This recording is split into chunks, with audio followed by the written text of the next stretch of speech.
It's Deprogrammed, the podcast where we want to get you into an artist, and all you have to do is literally just listen. Today, we are going to be talking about Lana Del Rey. My name is Justin, and look, here's what I'm saying to you. Patreon.com/ohhijustin really boosts my morale, and as you can tell, my morale is really low. I want it to be higher. I want it to be where it belongs, way up in the sky. Well, I'm just kidding. Patreon.com/ohhijustin. I'm not kidding about that part. But we are talking about Lana Del Rey today. And, you know, I'm going to go over to Hector first because I believe you are the one. First of all, it's your first time, so welcome. And I believe you suggested Lana Del Rey. Yes, I did. I looked down the long list of episodes, and I was like, "Oh, sweet!" The one artist that I'm obsessed with currently hasn't had an episode yet. So, I was excited. So tell me what it is about Lana Del Rey, that why it is that, like you said, you noticed we hadn't done it. Why is it important that it be your first episode? She's at a point in her career now that is pretty exciting, and my favorite era of music. My favorite era of music is probably 2005 to 2015. Interesting. And she's a big part of that. I'm a big indie fan. I listen to a lot of your deprogrammed episodes. I listen to Blur, the Blur one, and a bunch of other ones. And I'm just a big indie fan. I'm with Lana. I do feel like I obsess over her at times, so I will kind of like try to corral that. I try to take a step back and like analyze why I like her, or if it's just an obsession. And I will take breaks. I will I'll take a month off and see. And then after that month, I'll go back and listen to her, and I'm like, no, I'm right. She's awesome. So, I normally, like I said, I'm an indie music fan, and that's really the side of her that I'm attracted to. I normally don't listen to.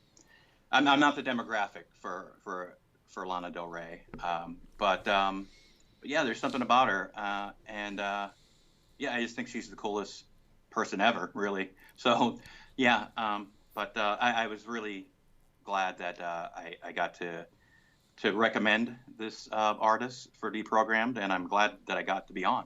Well, and I feel like the second you recommended Lana Del Rey, I put it up there with your name next to it, and I swear to God, either we must have been recording an episode that day, or you just happened to have been paying attention. But Bryan, you jumped on like immediately, and toot sweet as it were. It was probably like a comment posted, like popped up, and was like, "Oh, Justin commented on a post that you're tagged in." So, so what about Deprogrammed? Did I tagged in right now?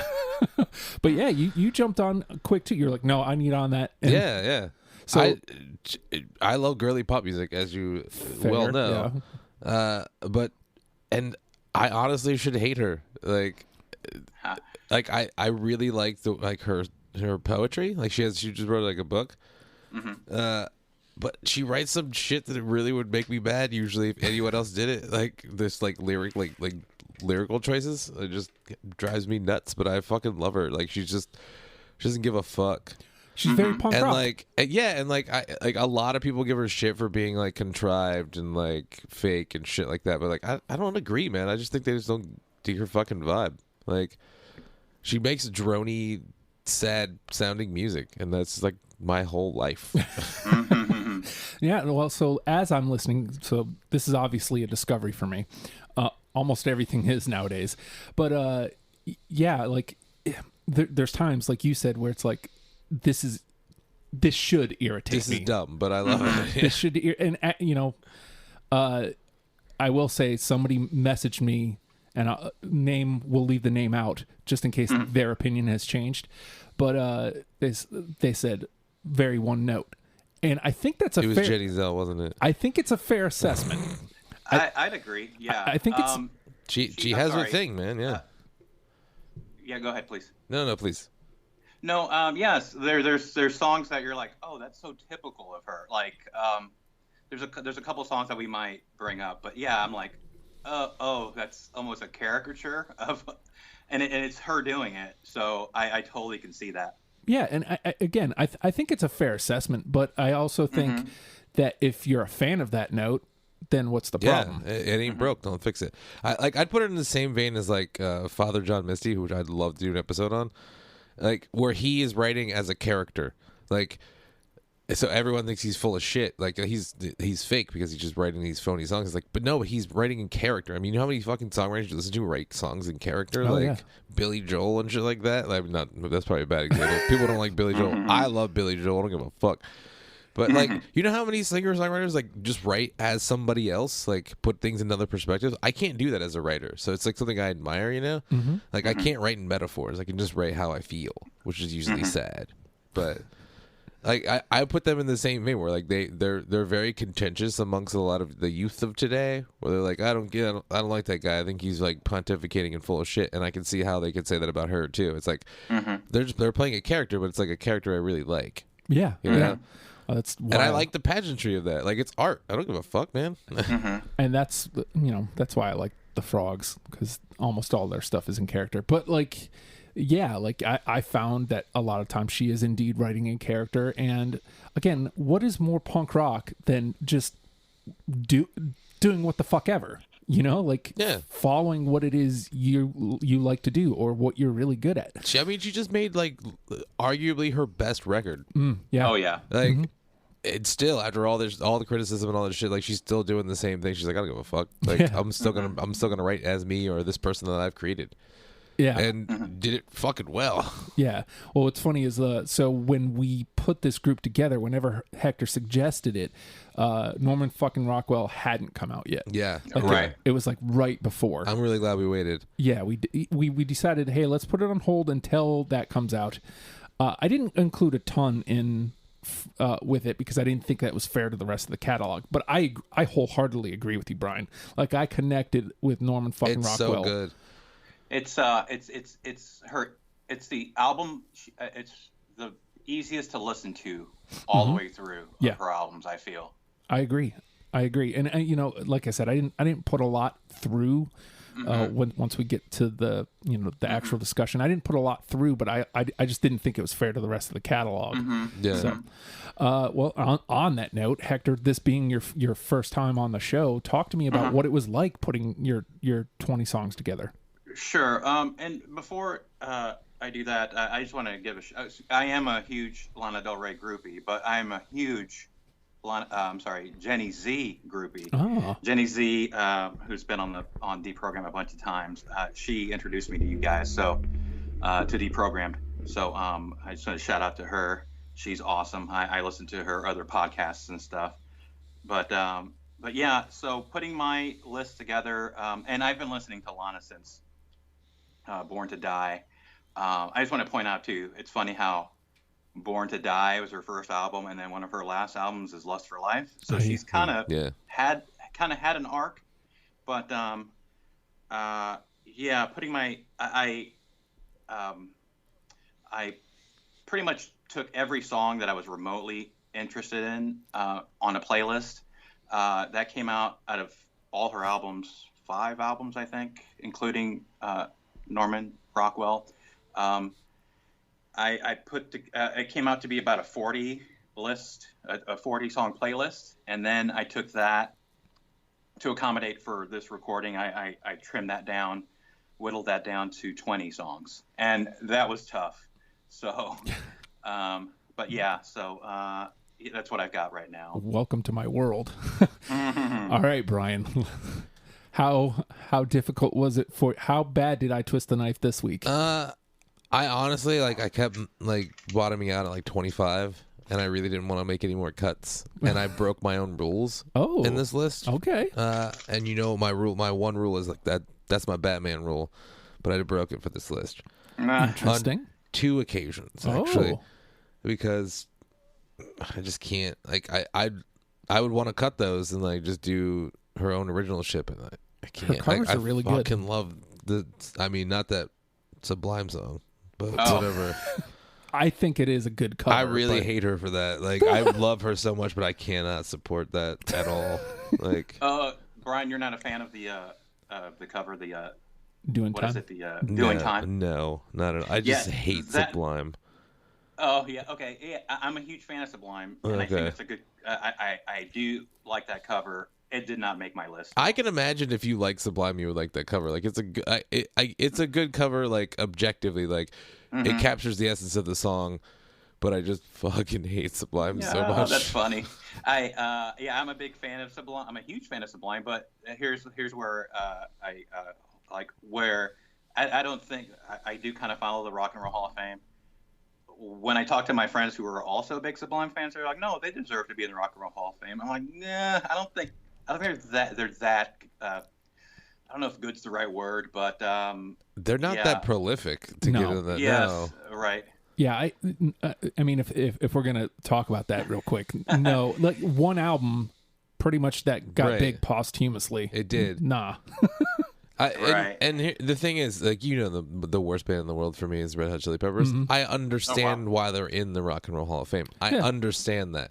Sublime has no place there. Like, Sublime's just like a third-rate version of that, which is the third-rate version of Fishbone. So, no. I'm out.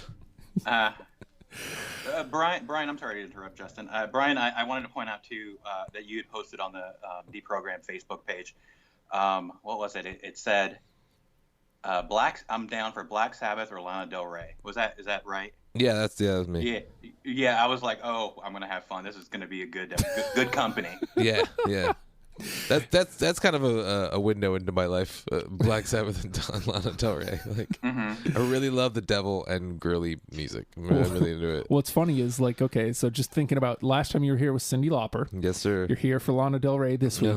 The next time you'll be here is Mr. Bungle. One of the greatest bands of all time. Oh wow!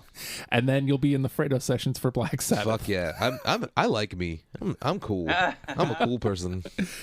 So for me, for putting my 20 together, I think on first listen I netted 27, which is pretty low for me. I think that was probably what mine was at first. I think it was like just under 30. Yeah, and it's because she lives in that one note, and that's not again, we've discussed that's not really a problem, but it's so honing in on the best of that note, the best version of that note. Yeah, right. Yeah. And so, like, I found myself leaning towards like the strong feminism vibe of I'm a woman, fuck you, and then leaning towards like some of the noir sound she delves into a little bit. I'm so glad you described it as a noir sound. Like, I felt like Garbage had that sound too. Like, I really love that sound. Like, there was like I was never the biggest Amy Winehouse fan, but like Back to Black has a very noir sound to it, and I really fucking love that song. Like, I really like noir sounding stuff.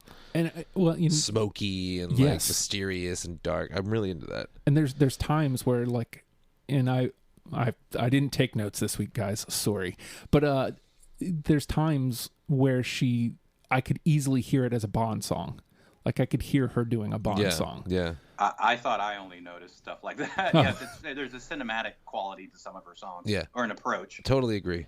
And that's why I like it, I think. Yeah, and then there's times where she's more loungy, and again, like, it is absolutely one note, but like, if you do the note well, what's the problem? Yeah. So, that being said, the name of the game is Deprogrammed, and we've combed through Lana Del Rey's discography and each plucked out 20 songs that we're now going to mash together in an attempt to create a top 10 starter kit list for you, in case you've never given Lana Del Rey a chance.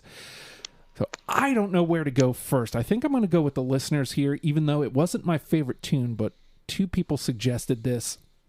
So there's something to it. I know it's a hit, and I hate starting out with the hits. And again, I don't know that it necessarily is emblematic of her, but Summertime Sadness. Not on my list. Did you say no, Bryan? Yeah, no. Yeah, neither did I. Trash. Summertime Sadness. I think it's technically a good song. Yeah, I agree. But it's the type of song. It's the typical. Like, it's so typical of her. I'm not saying that like we've been saying the one note, but like it's actually a good song. But I can see how repeated radio play, could turn people off on it. So I can see people not liking it for that, just it being driven, just that radio play, just constant, can kind of turn people off. But I never heard it on the radio. I've ran into people. They're like, "Oh yeah, that one song. I think there's a remix of it that's really popular." There is, yeah. There's like a dance remix of it. Mm-hmm. I've heard that before. But I had to. My problem is I'm not a big radio person, but when I see a band that I like and they're Radiohead, for example, is my favorite band of all time. Respect, and mad respect. Creep is a great song, but objectively, yes. Yes, but then I know what else they're capable of. Exactly. It's comparatively, it's their worst song. But I respect.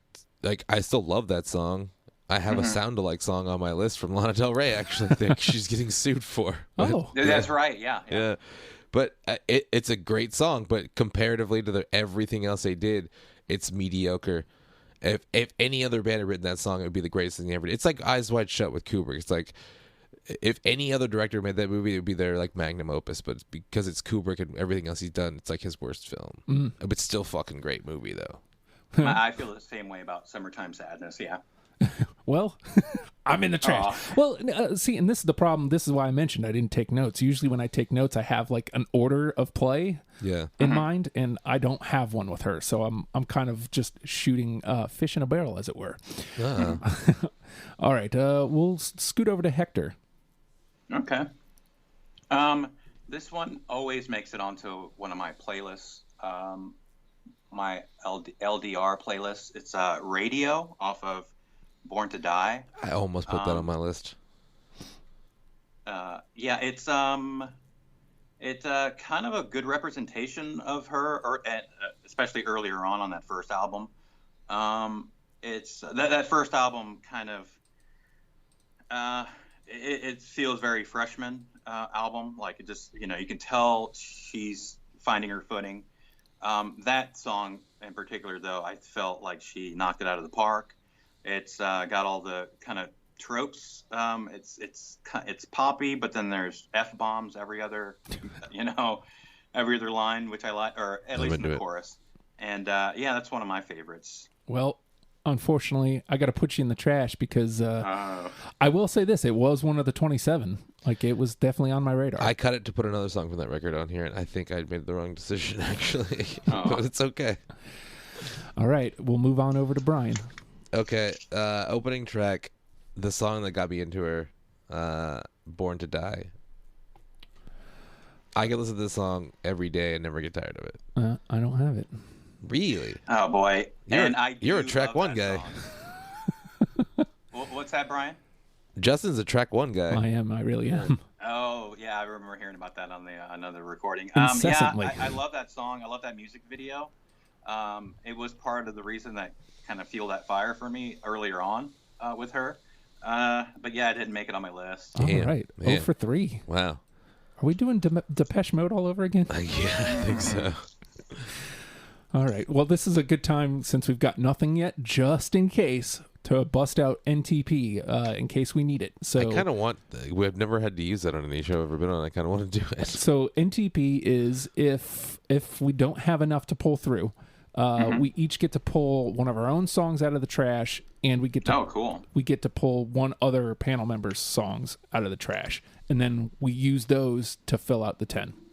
So hopefully we don't need it, but that's what it is. That being said, where the H do I want to go? Again, this is why I hate not doing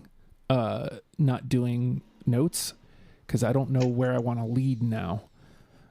Because it's clear feels like we're all in, but I definitely need to leave that I need to leave that album. I'm gonna go here because I think this says it all. It's all in the title. Sad Girl. That one did make it on my list. Hey, I really wanted to put all the songs about sadness on here, but those aren't the ones that speak to me, man. Like, I get it. Yeah, that's not on my list. But Hector had it, so you saved me, and we're off the schneid. We're not. We got we're one not in a the dumpster conversation. fire. Yes. So We got Nice. it. All right, Hector. All right, let's see what's next. I'm still going with the first album. Recently I saw she's on tour right now, and I saw a video of her on stage with Chris Isaac. Okay. And that seems like a good pairing, actually. Yes, yeah, I thought so too. But it's like I remember watching the music video. This is my song, Blue Jeans. Absolutely. Yeah, and I remember seeing that music video, and it's black and white, and it's all just super dramatic, and there's a pool, I think, that she swims in, and it reminded, and even the song, The Wicked Game, yeah, Wicked Game. It reminded me of Wicked Game. I'm wondering if it was an inspiration, because the song reminds me of Wicked Game, and the music video reminds me of the Wicked Game video. I mean, I never drew that comparison because I never saw the video, but I like you saying it totally makes sense to me. Mm-hmm. Anybody else? So Bryan had it. I do not. Yeah. I do not, but it was, again, on my radar. It was one of the 27. I fucking love that song so much. May have actually been like my last cut. I think that might be my favorite song of hers. Interesting. Okay. I'm sorry, Justin. That song earlier on when I was trying to figure her out, kind of like what I liked about her. That song in particular made me think of like and it kind of permeates her entire just kind of approach to her artistry is her choices. Like, what line do I say before? And she's a poet too, so it makes sense. But what line sounds best before the following line, or like the inflection she uses on this part of the song compared, the Blue Jeans song really has that for me, where I'm like, what, like, any other artist might have just sang it a certain way, but she is very particular, it seems, with, I don't know. I think she just makes really good choices across the board, not only in the way she presents herself, but also in just putting together a song. Yeah. But anyway, like she comes off as somebody who has like a laissez-faire attitude about things, and I think that's what turns some people off about it, because but she really is very meticulous about like how things sound and all, and songwriting from like a very deep perspective. All right, Bryan. All right, definitely in my top 3 favorite songs of hers, Gods and Monsters. Oh my God damn it! I honestly think that was 21. Not just because it's a reference to Bride of Frankenstein, but also because she says, "In the lands of gods and monsters, I was an angel looking to get fucked hard." I'm like, yes. Oh, I think that's on brand too. Yeah, no, didn't make it, but that song does kind of encapsulate her, just like you were saying there, Bryan. Yeah. She has the line about Jim Morrison, and I have this kind of one-line description of her that kind of folds Jim Morrison into this. And my best description to people about Lana Del Rey is, if Marilyn Manson and Elvis had a child, then that child was raised by Jim Morrison. And then add a dash of Johnny Cash, you get Lana Del Rey. Wow. And the Jim Morrison thing in that line, in that song, that's a fantastic song. It didn't make it on my list, so. Well, shit. And the Jim Morrison line, if anyone else had wrote that, I would hate it, because I think it's a stupid fucking thing to say. I don't like references like that in songs. Like I talked about this in ELO. I hate, like, if anyone else made that reference to like the lyrics fading out, like the Beatles and Hey Jude. That's a lyric in one of my favorite songs of theirs. I would hate that if anyone else did it, but when she did it, I like it. I just like it a lot. Oh, okay. So where do I want to try to aim here? Man, we're not doing that well. No. I mean, we do have 2 in the conversation, so we're not like striking out miserably, but we are definitely not doing well here. No. I'm going to try to speak to Bryan here, because I feel like... I'm about to get real sad. But actually, now I'm wondering, because you even said before, like... Well, let's just try it. The Blackest Day. No, man. Yeah. It almost did. It was in my first round. It's actually the number one recommended song on my playlist. It's like, are you sure you don't want to add this one? Yes, that one made it thank onto my goodness. list. Oh, nice. All right. I'm fine with that going through. All right. And I guess just in case we somehow don't get any unanimous decisions, which I honestly do think is possible. I think Nah, we're gonna hit, dude. I know we're gonna hit. But I mean, like, it's a pretty diverse catalog here. Yeah. As far, I mean, again, we mentioned the one note, but where on that note, clearly all three of us are on different parts of the note. Yeah. So like, it's possible. Whatever makes the conversation. I think you're on my usual end of the note, and I'm just pulling a fucking curveball today. Possibly. I think since we've brought up the one note thing early on, it's this song in particular, "The Blackest Day." I feel every album of hers since Born to Die has this song, and except that I think this is the perfected version of that. I think the first album had, what was it? Oh boy, it's super dramatic. Well, there are a lot of them. They're super dramatic. Whole records. Damn it. No, I can't think of the name of the song now, but there's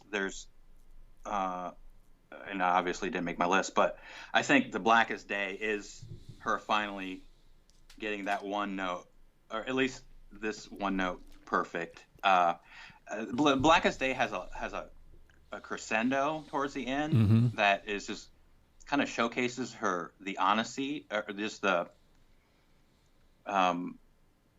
honest emotion that can come out of her music at times, and so that's why I made it on my list. All right. Well, I mean, it moves to the conversation, so I'm with that. All right, Hector. All right, let's see here. Okay, so if this one doesn't make it on, I'm walking off the show. Oh wow, that's a Bryan. That's a Bryan Lewis thing. Probably my all-time favorite is "In My Feelings" off of "Lust for Life." Shit. Fuck, I feel so bad I don't have it on here. Oh man. Damn it. all right. I've listened to the show before, so It was on my it was on my first pass, but okay. Yeah, I don't have it.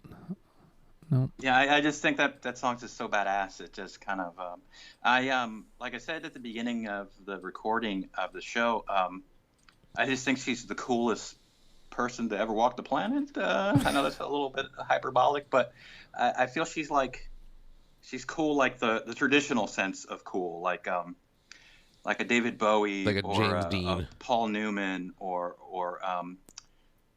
what's a like a old leather jacket, just cool. And "In My Feelings" kind of, to me, just that's all she's letting out is, I don't know, just oozing cool.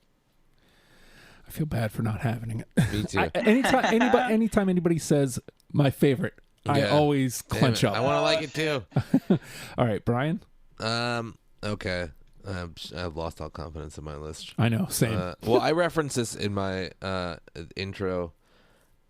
She is getting sued by Radiohead, who also got sued by the Hollies for "The Air That I Breathe," which I did not know, actually. But I still, like, it is basically a ripoff of "Creep" from Radiohead, but I fucking still love it, though. Like, "Get Free." I love that song. It is "Creep," though. It's like, it's the same melody and everything.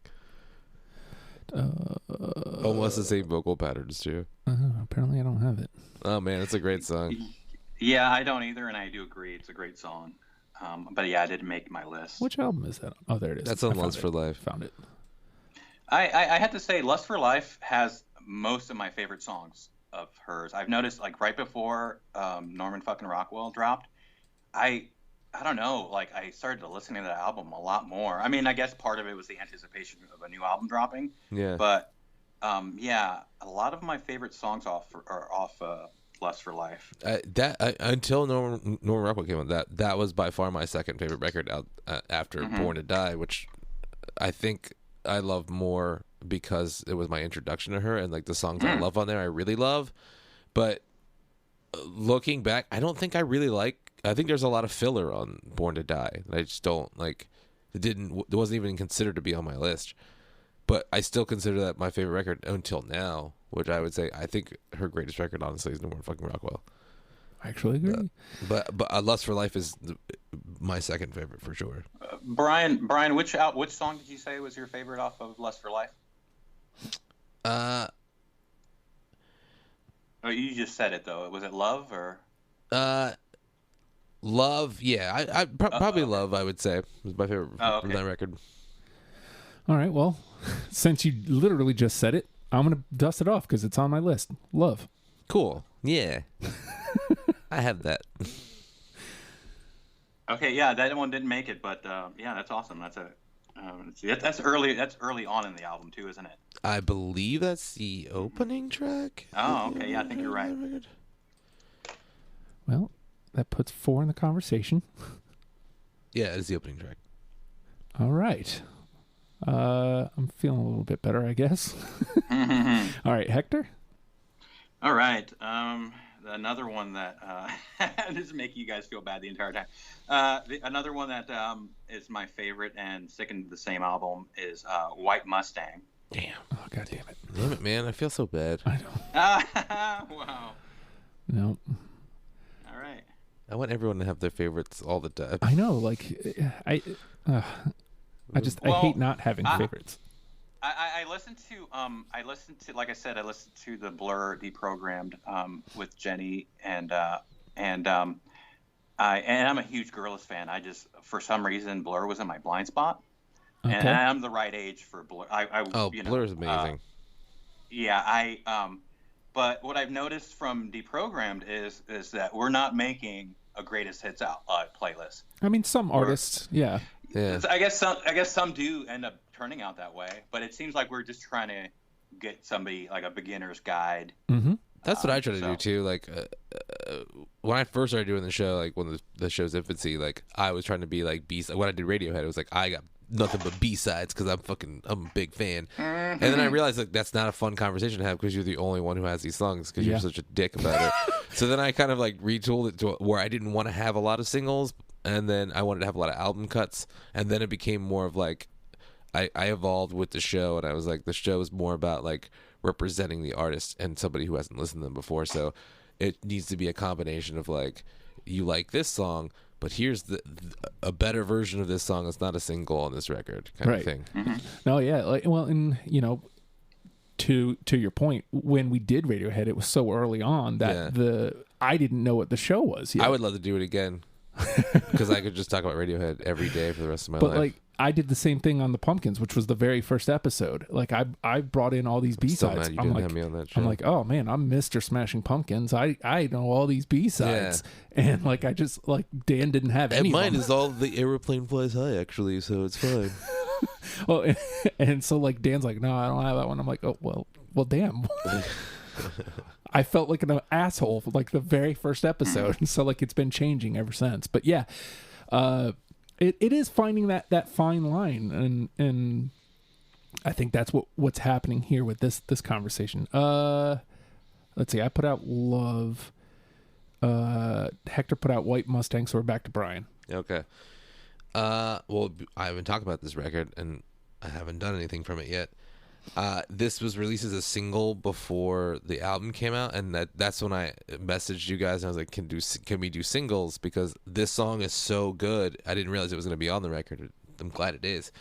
Hope is a dangerous thing for a woman like me to have, but I do. I got it. It's like I love the lyrics to that song. Me too. Oh boy, I'm so glad both you guys had it. I didn't have it, and that song has been growing on me. And I do remember it was the one single I did listen to quite a bit. That's a fantastic song. It's beautiful lyrically. I'm so glad I didn't have it on my list, but I'm so glad you guys got it on. Well, I think you nailed it right there, because I hate to keep coming back to the one note. I think she strays slightly from the note here with this and leans more into the beauty of her voice and just, again, the sentiment of hope is a dangerous thing for a woman like me to have, that she keeps coming back to. And it's gorgeously sad. Yeah. And like, as much as I love her poetry, again, I've said that sometimes she writes shit that I think is really dumb that I wouldn't like on her. But I think this is a really mature song for her. Yes. Like this is like in the vein of like Fiona Apple for me, which is like my favorite singer songwriter of all time. So like that's high praise. I mean, I'm not gonna. That's the only time I'll use them in the same sentence. But I think this is like her version of like being a great fucking poet. Yeah. In this song. Yeah. Agreed. All right. Well, we got to the combo, and it's very much her. Like it's empowering from a female perspective, but also still has that like cliche damsel in distress thing that she does really well. Like she's tied to the railroad tracks, but she's like, "Fuck you, I'll get myself off," kind of thing. Well, let me go here because this is an awfully punk rock sentiment, even though it is but isn't. Money, Power, Glory. Yeah. No. Okay. Ultraviolence. We haven't talked a lot about it. I think that's a fantastic album, conceptually. Yeah, and that song is pretty powerful. Yeah, but yeah, no, it did not make. I like that record more than Honeymoon. Honeymoon's my least favorite, I think. Okay. Yeah, I think once I got to Ultraviolence, I really started latching on to I was connecting more with her. Like the first two albums I enjoy, or first whatever it is. I think Ultraviolence is third. Yeah, so technically it's because Paradise. Well, technically she has a first record that has not been re-released yet that she just got the rights to. But as far as this conversation goes, technically it's third because Paradise is her second record, even though it's an EP.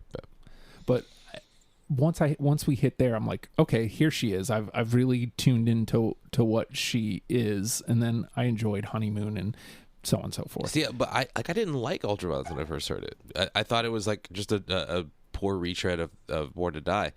And I didn't get into it until after I fell in love with Lust for Life, where I went back and revisited those middle two records, which I still the jury's still out for me on Honeymoon. I think it's her weakest effort, but like Ultraviolence has a lot of good shit on it. Yeah, that I was sleeping on originally. Well, Money, Power, Glory goes in the track. And it's a shame because like it's back to back with a song that I ended up not taking that I think really is her too, but we'll see. Hector.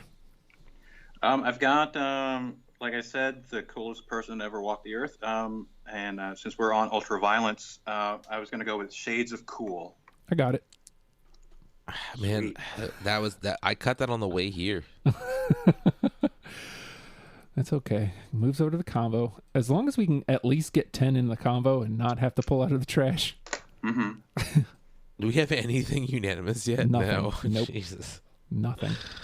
But I really like. I know we're gonna get it.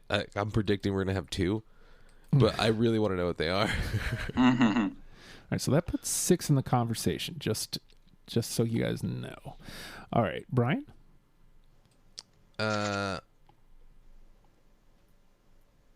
This is a cover, which is my one rule. Hector, I don't know if you're familiar. I don't do covers on this show. I like to have the artist be represented for who they are and how they write. But I love this song. Like I don't think I like the original version. I like this one. It's not technically on an album. It's Once Upon a Dream from the Maleficent soundtrack. Oh. It's so like quintessentially her sounding. It has that very drony noir sound to it. I really like that. Like the trend was like to go back to the '60s with like the whole neo soul revival with like Amy Winehouse and Adele and stuff like that. And she was like, "Fuck you! I'm going back to the '50s. I'm gonna go back an entire decade. Fuck you guys." But yeah, I really love that cover. I sing it all the time. I don't have it. I'm sorry, Bryan. It's okay. I'm sorry. I don't have it either, but you've got me interested in it. So it's a great cover. It's a great cover. She does covers really well. She does. I agree. All right. Let me I keep skirting around this one. Let me trot this one out. It's a national anthem. Yeah. That's the one I cut radio for. No, I didn't make it on my list, but I do enjoy that song. All right, well, moves to the conversation. I think I chose wrong. I think in retrospect, Radio is a better song for me, but I still picked National Anthem. All right, so that moves us over to Hector. All right, so I don't think we've had any off the new album yet, which you did, Justin, say that we it would be a disservice to the back catalog, but I do have a couple. There's one song in particular which I'm not going to mention right now that when I first heard Norman Rockwell, it was like instant, which doesn't always happen, you know. But I'll save that one for later. But Norman Rockwell, I've got The Greatest. Nope. No. All right. Hard cut. I mean, honestly, cutting that record was hard for me. It really was. I cannot say enough how great that record is. Like, I'm really glad that we waited and we got some proper time. It would have been even harder if we did it earlier, honestly, because like all that shit was still fresh. Right, exactly. Mm-hmm. Well, and you know, if we would have done it right as it came out, I would have had a lot more from the album. Yep, same here. It would have been all that and like Born to Die, maybe a sprinkling of some other stuff. Yeah, so yeah, it's better that we put some time between it, but I do wish I could have given another listen to that whole album. But anywho, all right, into the trash it goes. And Bryan, okay, I'll do my other cover on this list too. Love the original. It's one of my favorite songs from one of my favorite movies. It's not from the movie, but it was used beautifully in that movie. Blue Velvet. Nope. No.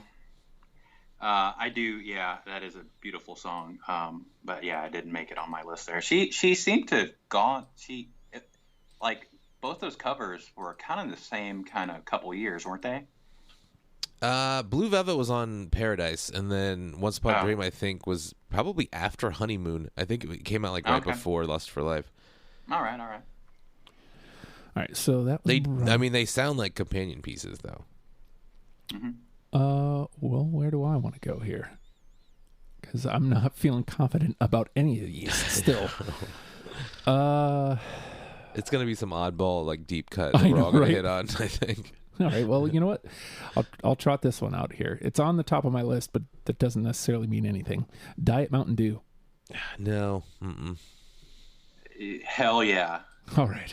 Weird title. Yeah. And weird I love that song. There's something about it. It was one of those where I'd been pretty intimate with the album for a while now, but then like I went back and heard like. I don't know. It was one of those where I dismissed it at first for a while, but then just kind of saw the genius. Not genius, but I did see what she was trying to do with it. And yeah, I love that song. Yeah, and it did make my list. All right. So we got 8 into the conversation, which I think is what we're aiming for. That's going to end up being our list, I think. All right. So let's see. That was me, right? That was you, yeah. All right. So Hector? All right, let's see here.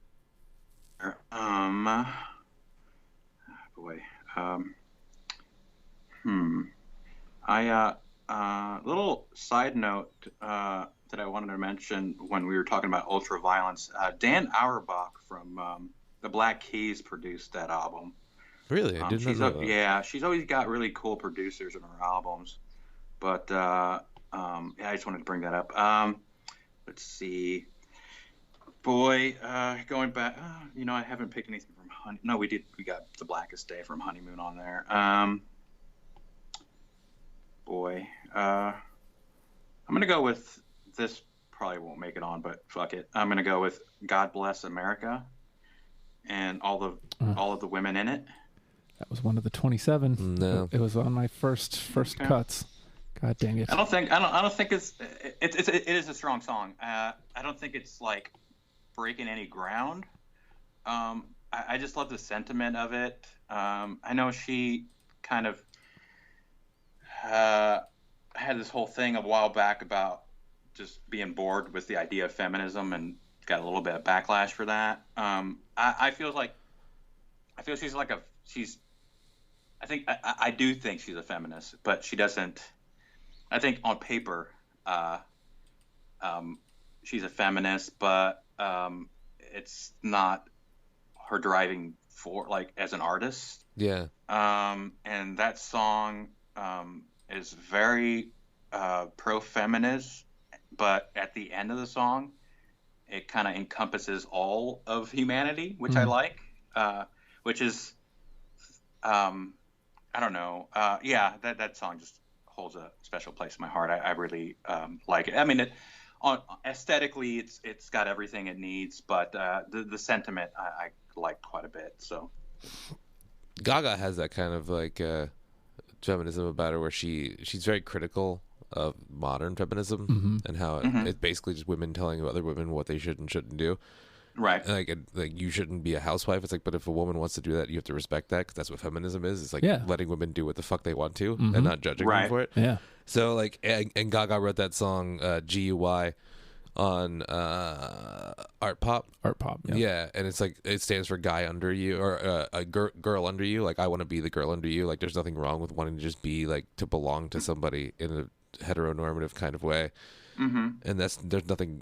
They shouldn't be demonized, and like, I agree with that. I mean, I've always considered myself a feminist, but I take a lot of umbrage with a lot of modern day feminism and the things they focus on. Like, sharing something on Facebook isn't doing anything for women. Like, you know what I'm saying? That's my sentiment exactly. Is just when I see somebody post on their Twitter, I don't mean to upset anybody, but when you're proclaiming it, I don't think that's the right. It's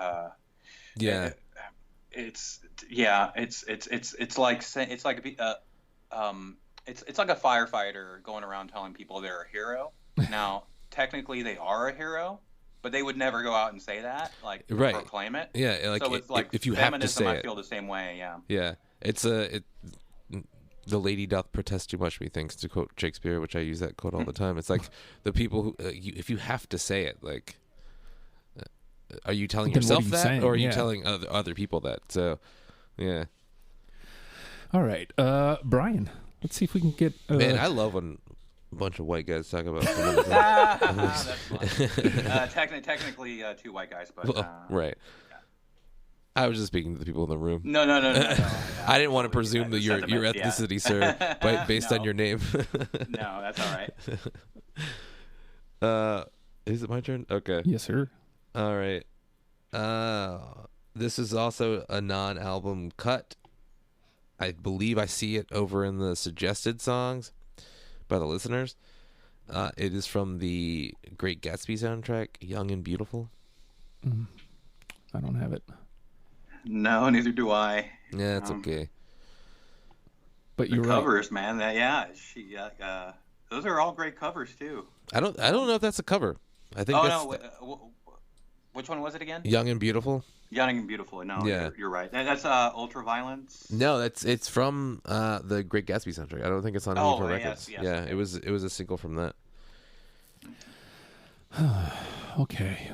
Well, I know Bryan doesn't like Honeymoon much, but I've got a couple here that I want to. Like 2 songs from it, I think. I want to trot out here. Music to watch boys to.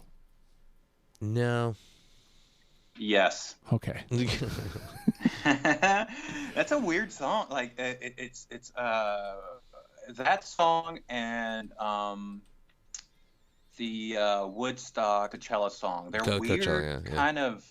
They don't sound like anything else structurally. Like, and this I get that this song has a chorus that keeps coming in and out, but I'm like, music to watch boys to, like. I'm like, what compelled her to, like, what was the starting point? Did she know what it would sound like at the end? It's very unusual, and just like just like a Diet Mountain Dew, it caught me later on rather than right away. I think what did it for me is it's not what the song would suggest. Like, I saw that title and I assumed it'd be a radio tune, that it would be like leaning more towards like that the poppier sound, super catchy, and it wasn't that to me. I was like, oh, okay. So I think that's just really what stuck out for me. All right, well, that puts 9 in the conversation. So if we can at least get one more, we've got 10. All right, Hector. All right, let's see here. All right. Yeah, this is probably not going to work out because my 2 other favorite ones that didn't make it. And it's once again off of Lust for Life is Cherry. I got it. Yep, I got it. Hey, awesome. We got one. Wow, that's the one. Yeah, wow. And I'm so happy because I love that song. Like Bryan said, it's going to be a weird one. It's a weird one, dude. I like it, obviously, but that's a weird fucking only. It's the weird common ground. Yeah. Yeah, it's I just love the way it was produced. I love that she drops 3 F-bombs in the background with like her own background vocals. I prefer more F-bombs, honestly. But. Yeah. But just the way she says it too, like I can never. The one time I've ever been able to reproduce the way she says "fuck" in that song is I live in Illinois, and last year there was, I think the coldest day out here was like below 13 degrees, and I had to get out of the car to put gas in it, and I get out and I'm like, "Fuck," and even that doesn't do it justice, but. It was the only time I've been able to approximate the way she says "fuck" in that song, and I love the attitude of that song. It's fantastic lyrics, everything. So, just like that, we are officially out of NTP. Yeah, officially, we've got the one. All because of a well placed and well said "fuck." All right, Bryan. All right. Let me go. Mariner's Apartment Complex from Norman fucking Rockwell. Nope. And just like that. Right back in the fucking trash. All right. You know what? I think I am going to try my luck at that record too. Shit. Wrong one. Yeah, that's the right one. Yeah, here. Happiness is a Butterfly. Yep. No. Okay. Good song. If I told you to by the title, what song is the opposite of me as a person, I think you probably would have picked that song too. I guess, yeah. Like when you say that, like I am surprised you're the one who has it. I know. I'm surprised I have it too. I honestly, I don't have any songs on here that have "sad" in the title, and that just makes me sad. There's so many to choose from. All right. Well. But it makes it a conversation. I'm with it. All right, Hector. Norman fucking Rockwell. Not the song, but the album. Cinnamon Girl is one that made it off. That's actually the one I was referring to earlier. That when I first heard it, I knew right away I dig it. And Cinnamon Girl. That was a very very hard cut for me. Yeah, I don't have it. Well, again, like I hate to keep pointing it out, that whole album was a hard cut for me. It's a great record. If I would have pulled too much through, I would have felt bad, like I was not listening to her or something. And yeah, I wanted something from it, but it was very selective. I wish it were a concept album so I could not cut, so I could cut more off it and have a reason to. Yeah, right. You know? I just don't have a reason. It's just too fucking good. Yeah. All right, Bryan. Let me close out the first record. Technically, the first 2 records because they put out the Paradise edition of Born to Die. Ride. I got it. I also have Ride. Wow. You know what? As soon as Cherry went through, I was like, I bet Ride's the other one because it's like it's not even the best version of that song. Like that's a staple of her sound, and I don't think that's the best version of it, but I still like it.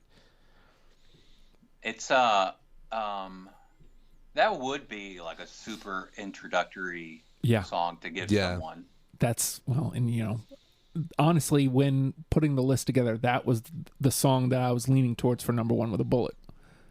So I'm glad it got through. Yeah, man, I could see that because it's. I mean, I think technically it was a single, but like it wasn't like anywhere near the singles on Born to Die. Right. So okay, all right. Well, we've got 2 through. And that also means we're going to have to actually make cuts in the next round, which is, Oh, man. I didn't think that was coming. Wow.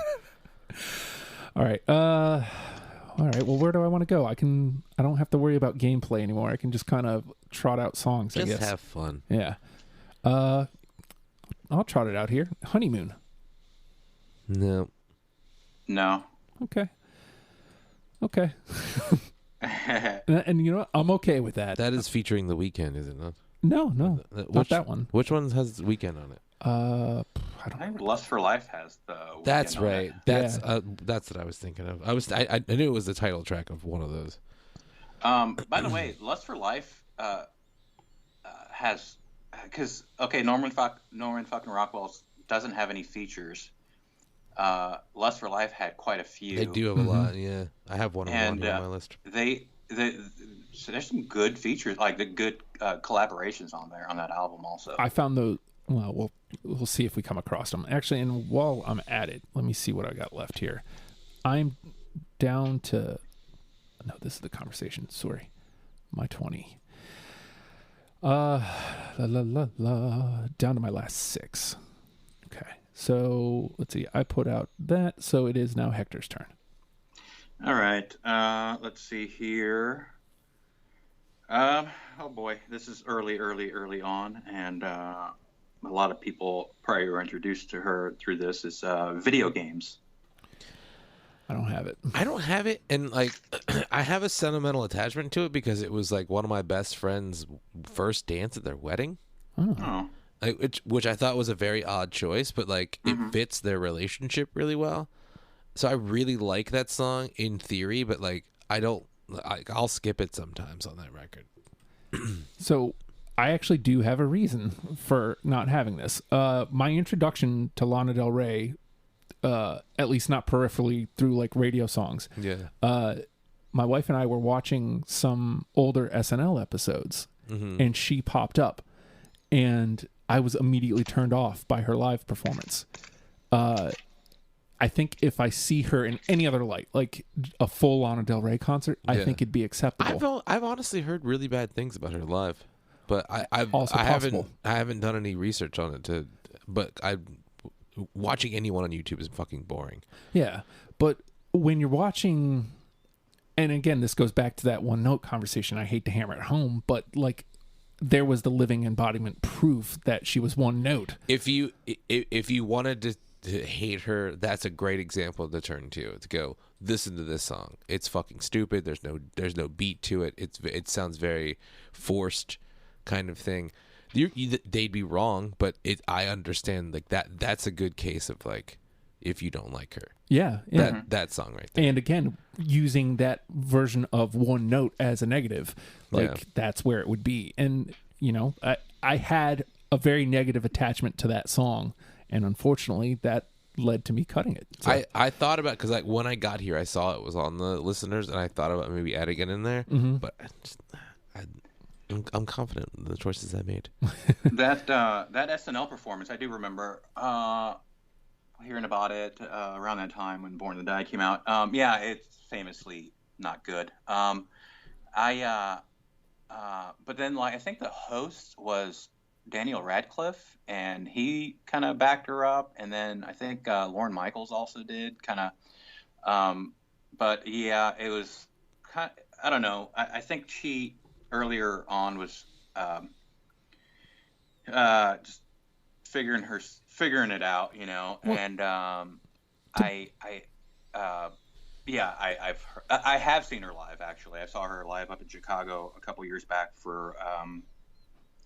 I think it was Ultraviolence, maybe. I forget. And it was a great show. It was a little short. I was hoping for more, but yeah, that's just. I think she's explained that just she said before she's really shy in real life, and I think that was pretty early on in her career, So I do give her kind of a pass with that, but I do agree it is not good, that first SNL Well, appearance. The thing is, to be fair, like when I'm watching Saturday Night Live, even if I'm not laughing hysterically, which not a lot of laughs to have these days, right? But I want a spirited, and she just doesn't like, her music doesn't lend itself to that. So like that would be a terrible song, I think, to be introduced to her in Exactly. a live setting. I think you'd be bored and be like, "What? Why is this person doing a beat poetry like right?" over like droning monotone music? I don't blame her. I don't blame her in the slightest. I just don't think. I honestly just don't think she should have been there. She hadn't taken her acting classes yet, and I don't mean that in any kind of pejorative way. Like, she is very introverted, but her character that she writes in is very confident, and they didn't match up at first because she didn't realize, I guess, she was gonna have to fucking be extroverted about being an artist, and performing. Whereas, like, I'm the exact opposite. Like, I'm only comfortable on stage, and when I'm off stage, I'm very like, I want people to leave me alone. So, I haven't to that point. I'm mostly the same way. Like, I haven't been on stage in easily a decade plus at this point, I also haven't been on stage sober, which kind of is the exact thing. Like, I can't be confident without alcohol. Apparently. I used to never drink. Like, I thought it would impair my ability to perform. I mean, I do it now because I'm more comfortable doing it, but like, I would always perform sober, comedy, music, whatever. I never wanted to like not be in 100% control of myself. But my confidence comes in knowing that I am a great performer. So I never wanted to have anything impede on that. All right, so video games was Hector. Okay, and before we move on to Brian's pick, what I love here is all of the side conversations that are popping off. Should tell you, she's a pretty interesting, like, we are getting into like the weeds with her. I like that. Yeah, if you take anything from this show, this episode, I mean, like, even if you don't listen to the music that we're talking about, like, I think you have a pretty good understanding of who she is, and she's kind of fucking cool, man. Like, yeah, absolutely. Yeah. All right, Brian. Okay. Title track, opening track, Norman fucking Rockwell. Yeah, I got it. No, I didn't have it, but a great choice. It's a great introduction to the beauty of that fucking record.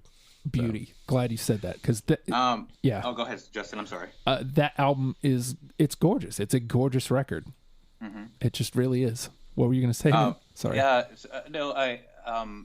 The idea of the first track is when I getting into Radiohead, listening to them for years since I was a teenager.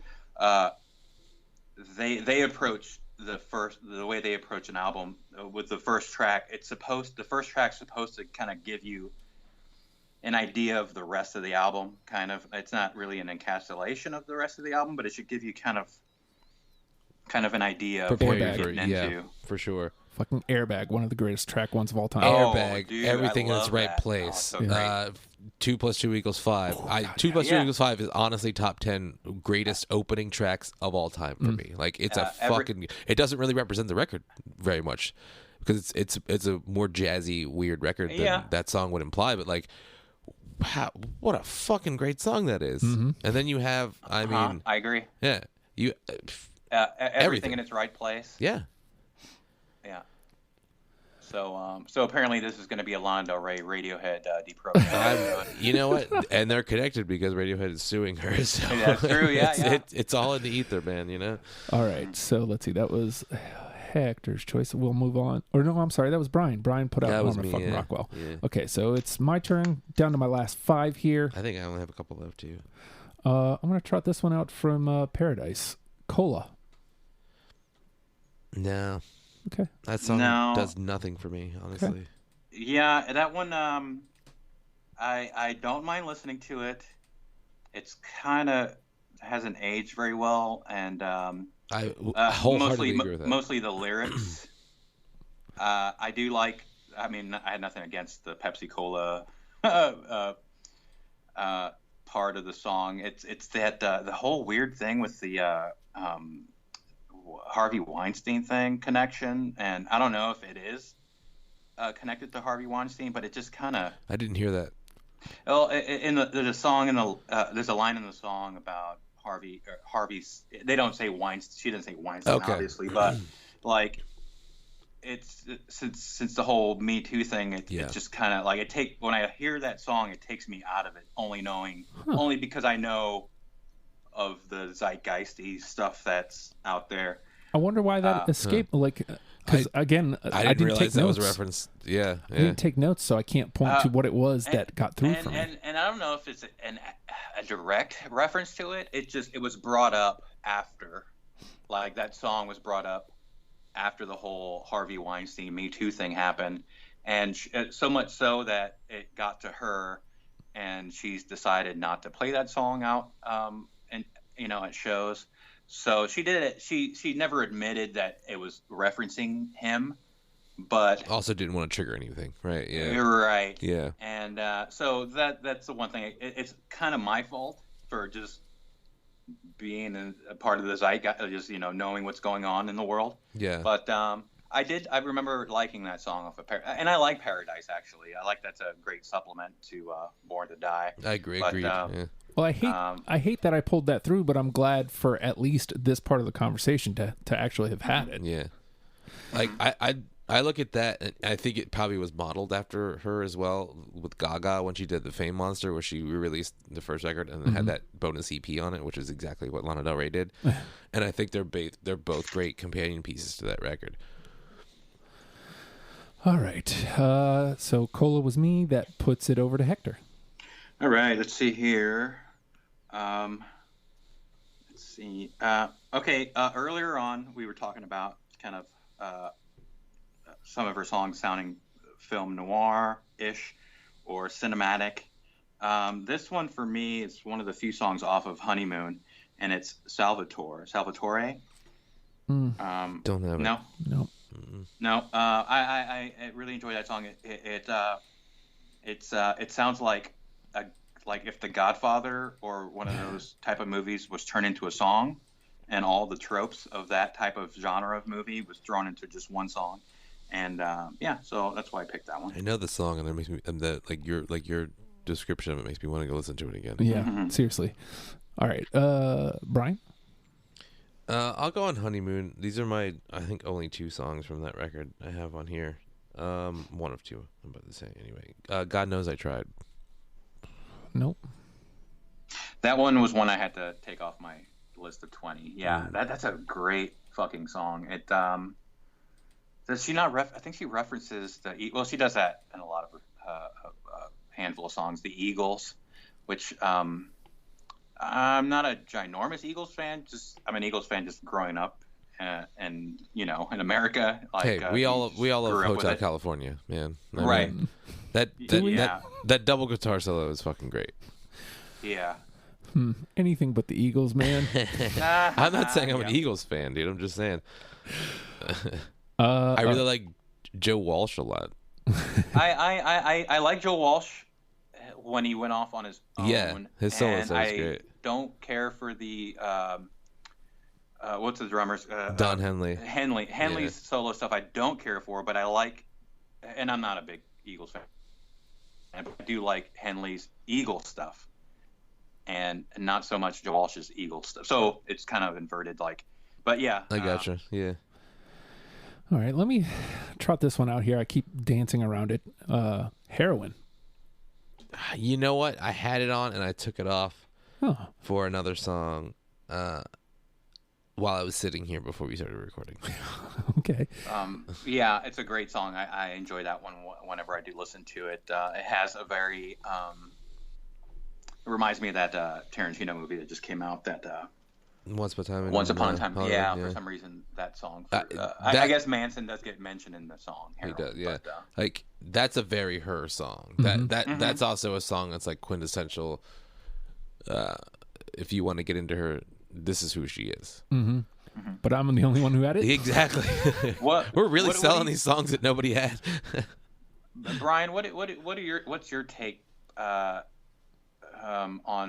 she's got at least 2 or 3 songs that are just complete references, or at least by the title, to just drugs and stuff. And I'm big, like I said earlier, Sublime fan. I'm a big Doors fan. So musician, Alice in Chains, I'm a big fan of too. So I don't get turned off necessarily by. I really don't want it to be the one thing that a band is known for. Yeah. But that if it's part of the package, then.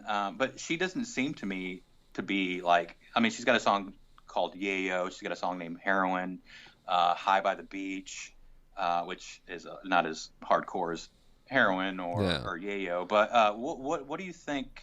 What do you? I don't know. Just I think it's the culture that she grew up in. I mean, I'm personally not like, as a musician. I don't like songs about drugs. Like I don't like sex, drugs, and rock and roll. Like I want more substance in the music. I'm a fucking emo kid, I guess. Like I don't want songs about like doing drugs and honestly just like fucking. Like I don't want to give a shit about Kiss. Like I just don't care. Like I don't want to party every day. Actually, I want to get some sleep and be sad. Love God. And they write songs about their dicks and shit. Like I'm not into that stuff. I have to have some substance and stuff like that. And as a person who does drugs on the regular, not heroin, but right. I don't know what, like, she doesn't not that, I don't like, she just doesn't come off of like somebody from. I don't think she band. needs that shit. Like I think she's just writing about what she knows. Whereas like in the same vein, like gangster rap wasn't necessarily their lifestyle. It was just they were just street poets telling about what was going on in life. Like right. A lot of them didn't live that lifestyle. Like Tupac was a perpetrator. Like he was not a thug. Like he was a very educated person and came from a very like middle class background. So it was like I think it's just a reflection of your upbringing and more so than anything else. Right. All right. Well, so heroin goes in the trash. All right. Yeah, that's where it should go. Don't do drugs, kids. All right, Hector? I gave you a chortle I apologize for any kind of crazy noises in the background here. Yeah, is that like a leaf blower? What is it? What's Yeah, I feel bad now. Let's see here. It's lawn care people outside. Let's see. Bunch of dicks caring for lawns. Yeah. Yeah. I've got a Burning Desire on my list here. No. No. Which record is that? I think it's a single. I don't think it made it onto any of I don't think it's on a record either. Oh, okay. So that would be why I didn't have it. All right. Bryan? Hector just referenced the song, actually. High by the Beach. Oh, I don't have it. That was one of the 27. 27. Yeah, man. It should be on my list. It's not on there. I love that song. I feel like we all said that a lot. Yeah. It's a common theme in this episode. I did have 40 songs originally, so yeah, and this is my 20 song list. All right, I'm gonna just blast out these last 3, and see if everybody can just kind of blast out the last of it here. So I've got Cruel World. Nope. No. Swan Song. Nope. Nope. And Change. Nope. No. those are all fucking went down swinging, dude. Trash. Well, Cruel World is. I'm sorry, Justin. Those were all Lust for Life, I think, right? Cruel World is Ultraviolence. Ultraviolence, yeah. Swan Song is Honeymoon. That one almost made my list, though. And Change is Lust for Life. Okay. All right, you want to clear yours out there, Hector? Okay. Yep. I have Brooklyn Baby. Yep. Sweet. Justin. Well, obviously no. Yeah. Let's see. Black Beauty. No. And I got How to Disappear. No. A hard cut, though. Let's see. I think that's it for me. All right. So let me move Brooklyn Baby over the conversation. And Bryan, you want to clear out what you got my left? last 3. Ultraviolence. Fucked My Way to the Top. Oh, God. That was the one that I wanted. Yeah. And Tomorrow Never Came. with Sonny with Sean Lennon on it? No. No, obviously you're not. We're all. Yeah, obviously. All right. No, Fuck My Way to the Top was the one that was back to back with Money, Power, Glory. Yeah. And those were the two I like that version of that song better than I thought so too, but I don't know. Something about playing less crass, I guess. Sorry, guys. That's all right. All right, so here we have two unanimous, which is Bryan hit it on the head. I said two, yeah. Cherry and Ride are through. What a weird fucking. All right, and let's see, what do we got here in the conversation? I really want to go to bat for Hope is a Dangerous Thing for a Woman Like Me to Have. So we've got 12 through to the convo. So we need to cut 4 of these.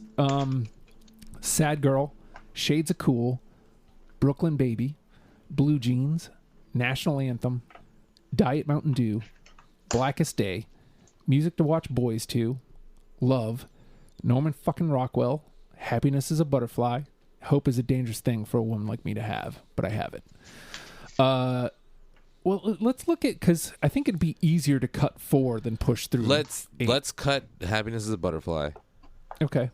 I agree. We already have some representation from that record. Yeah. I really don't want Blue Jeans to go anywhere. So let's look at this: Blue Jeans, National Anthem, Diet Mountain Dew. What do we have from that record? That one? That's 3. Those are the 3. I would say Diet Mountain Dew can go as far as those 3 goes. I tend to lean the same way. Okay. Well, you know what? Actually, no. Cut National Anthem because I think Radio's a better version of that song, and I think that Diet Mountain Dew has a certain style that we have not represented yet of hers. okay.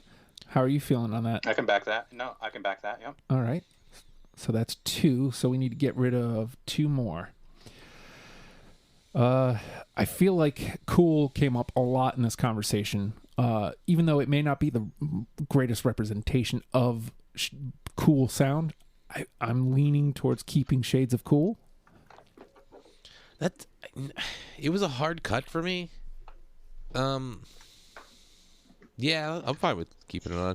What do we have as far as album representation? All right, so let's see. I can't see the complete list. It's only like okay. So the 2 that are through again, Cherry and Ride. So from Ultraviolence, we have Sad Girl, Shades of Cool, Brooklyn Baby. From Born to Die, I think Brooklyn Baby can go as far as those 3 goes. Even though I had it and Hector had it too, but it was like last, right? Yeah, yeah. So it was the bottom of your list. Because Sad Girl, I regret not having on my list, honestly. Okay, but all right. So then that means we've got 1 more cut to make. Is there any album we don't have any representation? It looks like we've got everything between the 2. Just by the color scheme, I think it looks pretty. Yeah. That being said, the only other thing we have from Lust for Life is Love, which I think automatically puts it through. Yeah, I think that needs to stay on the list. Oh boy. Well, unless you want to just weigh it against the other, what is it, 8 at this point, or 9? Yeah, there's 9 left. We got to make 1 more cut. Yeah. It seems like we got a lot of representation from the earlier stuff. We basically have 2 from everything at this point. Oh, really? Okay. Except for Paradise only has the 1. Yeah, right. Right. Boy. So something is that, do we want to weigh this last cut based on album representation or just goodness of the tune? Because at this point I feel like Blue Jeans is absolutely in. Sad Girl, Shades of Cool should be in. How do we feel about, at this point, Music Everything to Watch from Norman Boys Rockwell To? needs to go through, for sure. It's just those 2, right? It's just Norman fucking Rockwell and Hope, right? Uh-huh. So that's a great bookend of that record, too. So really, we're looking at, to me, if you ask me, we're looking at Diet Mountain Dew versus Music to Watch Boys To, because those are the kind of weird ones. Ooh, yeah. Those are 2 cool songs to pit against each other. Because I feel like everything else, like, it nails what we're trying to do here. Boy, let me see. Oh man. If it was up to me, I love both those songs. I'd choose music over Yeah, Diamond. Oh. I didn't have either of those, and I would probably go there too. Okay. I do think if we pitted Blue Jeans versus Diet Mountain Dew, Blue Jeans would be the winner, clearly. Oh, So, without a question for me. all right. So then let's slide all these over real quick. So that gives us Cherry, Ride, Sad Girl, Shades of Cool, Blue Jeans, The Blackest Day, Music to Watch Boys To, Love, Norman fucking Rockwell, and Hope is a Dangerous Thing for a Woman Like Me to Have. That's a fucking pretty good. solid list, man. Yeah. I agree too, man. I'm so happy because I was curious to how this would end up, but that's a solid playlist. Yeah. And once you said it, I think I wholeheartedly agree with you that Ride is number one with a bullet. I mean, you know, I think she does plenty of other things, but like if we want to nail what that one note is, Right. I think Ride is what does it. The thing that makes her what attracted to, I'm assuming Hector and I too are originally, that's a good representation of that. Like I said, it's not the best version of that song that she's written, but it's still a great representation of who she is. Yeah. And she would go on to do a lot deeper shit that I really like. How are you on that, It's Hector? I agree. And it's earlier on in her career, which is great because we have seen her grow, especially with that from that last album. I feel like between the learning curve between Ultraviolence and the current album, like you can see her growth. Yeah. And but even then, even Ride was early on, and it's a great Ride. Always makes it. I think I might have said this earlier. Always makes it onto one of my playlists. All right. Well, let me run this down one more time. Ride is our number one with a bullet. Cherry, Sad Girl, Blue Jeans, Shades of Cool, Norman fucking Rockwell, Love, Music to Watch Boys To, The Blackest Day, and Hope is a Dangerous Thing for a Woman Like Me to Have, but I have it. And I purposely put that at the bottom. I think that's a good way to close out the playlist, which we don't always do here, but I think that's just a good way to if it starts with Ride and ends with that, I think that's a great span of her career. Yeah. So, with that, Hector, I think I don't know that if the mics were on when we talked about this, you were going to be on the John F. sessions for the Shins. That'll be at least right now your next appearance. Yes, I'd love to do that. And I don't know if you've taken a look at the list, but take a look and see if there's anybody else you want to jump in on. Oh yeah, for sure. It's incredible how much you guys have already done, but then how many more bands are out there that would be awesome to do a deprogrammed on. It never ends. It never ends. Has anyone done the Cars yet? We have not done the car. I don't. Oh wow. I don't know if the cars are up there, but I'll put them up there. Well, I'm going to put them up there then, right now. See if anybody, and maybe that'll be. We've talked about this before for the Bryan Lewis sessions. Yeah. Yeah, nice. Well, as often as you're on, Bryan, you should have a session. I should have my own fucking chair here, man. Just says Bryan. The Bryan Lewis Memorial seat. Justin and Bryan, I wanted to one last thing I wanted to be able to point out is my origin story with Lana Del Rey was that so I'm guessing it was around 2010, 2011. I followed a comic book writer, Rick Remender, who is my favorite current comic book writer. He's the author of Dead Class that was made into a TV show a little while ago that kind of just came and went. But he's a big punk rock guy from the 80s. Like he grew up in the 80s and just if you watch Deadly Class, like every episode was named after a Ramones song or a Black Flag song. Nice. But Rick Remender, as a writer, he would post the playlist, the music he would listen to while he was writing his scripts for his comics and stuff. And I love that type of sharing of music. And I hadn't heard of Lana Del Rey before. Obviously, she was pretty new around that time. And he had her on the list, and I was like, I tried a little bit of everything that was on his list. And after that, the rest is history. I just became a huge, huge fan. Oh, very nice. That's in referencing that, this has nothing to do with Lana Del Rey, but a similar story for me is watching Viewphoria by the Smashing Pumpkins. They did like a documentary mid Siamese Dream, or they were recording Siamese Dream, I think. Yeah. And that introduced me to the Frogs. Really? Yeah. Ladies and gentlemen, the Frogs, like they cut a piece of the Frogs had done some weird VHS. It may have actually been part of toy porno. But they put it in Viewphoria, and ever since I saw that, I was like, holy shit, the I Frogs remember rule. watching that a lot. The Frogs as a rule. teenager. So that's how I found the Frogs. I know that's not Lana Del Rey related, but it relates to your what you were saying there. It's weird. It's like when you go, at least for me, when I let me walk away from all the noises nearby here.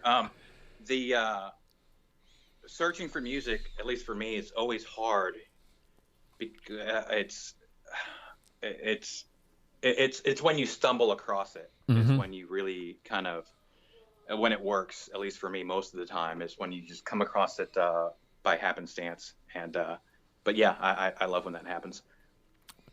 I'm glad you said that, because like, and that encapsulates younger Justin to the fullest, is because we did Brand New a couple weeks back, and you know, I said, I can't believe I didn't like this band already, and how come nobody ever told me? And a bunch of my friends go, no, we did in the early 2000s, and I'm like, oh, well, that guy was an asshole. That Justin was an asshole. I never got into them, man. But the point being, you can't. At least where I was at in life for most of my life, you can't tell me you'll like this because you like this. Yeah, I've never thought that way. Right. And unless I come across it naturally, then you know, and this show is a little less natural. Well, you do that artist a disservice by comparing them like that, because then you're gonna always have that comparison in your mind, and if they don't write as good as songs, not because they're not good, it's just not gonna stick, you know. Related. It's like, well, if I like the Smashing Pumpkins, but this band they're in the same vein, but they're not as good, so I don't like them, but they might be a great fucking band. But it's like, since somebody made that connection and that comparison, you've just done that a disservice to everything. Yeah. So just like what you like and get into what you didn't get into, and don't compare it to something like anybody else. Absolutely. But with that, hey, we did tremendous work here, fellas. we pulled a great show out of the trash. I know, right? But I mean, you know, strangely enough, like, I still think, you know, we didn't get a lot of unanimous, but like, we still nailed this list. Yeah, I agree. I still think we nailed it. So with that, Lana Del Rey, learn them and love them, people. We'll see you next week. Goodbye.